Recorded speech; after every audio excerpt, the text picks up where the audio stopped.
I thank you very much, Madam Moderator. With the Reality of Aid Africa, my name is Vitalice Meja, but here I also speak on behalf of CSO FfD mechanism. And I want to thank all the panelists for a very good discussion and for the various ideas they put across. I think what is critical is the acknowledgement that indeed there is urgency to act, and this urgency comes from the developing countries who have acknowledged the intensity of the crisis they are faced with, which indeed we would call a perfect storm. A perfect storm where there is a high cost of living, a perfect storm where there is social tension, a perfect storm where the debt burdens are unbearable. And in that regard, we really must urgently act, and I want to also emphasize the need for reforms that have been emphasized. Indeed, the call for multidimensional vulnerability index use is very welcome. As such, we have seen many countries denied resources on the basis of their level of income, and I think going this direction would be very, very useful. But there are certain things that we must think through very clearly, Madam Chair.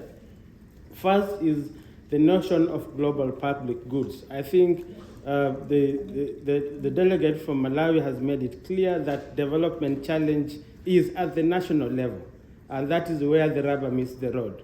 And as we think about the kind of resources that are needed to address that, we must think about development in the context of a country like Malawi, where families are every year swept away because of floods and other pandemics.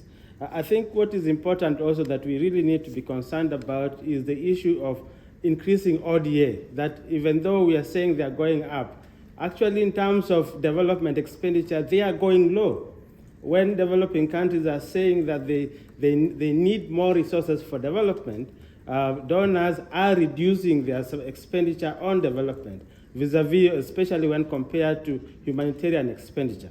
And particularly if you look at the in-donor refugee cause that have just been mentioned, it means that actually most of the ODA end up in their own donor countries. So indeed, we have a challenge on how to really mobilize concessional resources that flow directly into partner countries. A second point that I think is really important is to continue with the primacy of ODA as a development fund, as a development instrument, and not really to divert it towards financing refugee costs, because that is a fundamental obligation of every state to receive refugees, and those resources should not be taken from that. So we really have to make sure that ODA plays the role that it was supposed to play, and we direct it towards that. With regard to MDBs, Madam Moderator, I think one thing that I really agree with all the panelists is the urgency and the need for comprehensive reform to make that institution functional. First, we have to ask ourselves, is it really fit for purpose in the current state of affairs, where a majority of countries have been declared, especially from developing countries, have been declared to be lower middle income countries. And the IDA is the main instrument that is being used, but it's not sufficient to even address their own development needs. And for them, we are encouraging the World Bank to go and seek, mobilize or leverage private sector. And yet we know the current debt levels that are in those countries. Are we really being fair to those countries? So I think we really have to make sure that if we are talking about reforming the bank, the instruments must be right, but most importantly, the voices of partner countries or poor countries are heard. I heard as calling them clients, but let's not forget that they are also stakeholders, because they also mobilize resources and invest in that bank. So we really have to think through how do we make this reform very inclusive, and voices of the South are heard in that regard.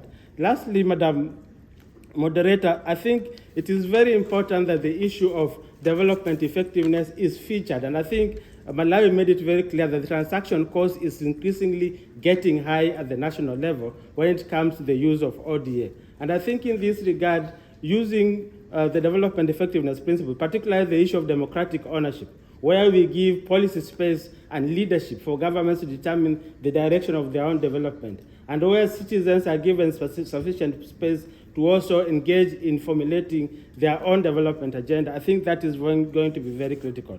Lastly, is really ensuring that development cooperation remains very transparent and accountable especially to the citizens of this world, where we also enable civil society organizations and other agencies to be part and parcel and partners in development agenda. And in that regard, the issue of creating an enabling environment where they are also able to act in their own right and indeed defend the space, civic space for the citizen becomes very critical. I thank you very much, Madam Moderator.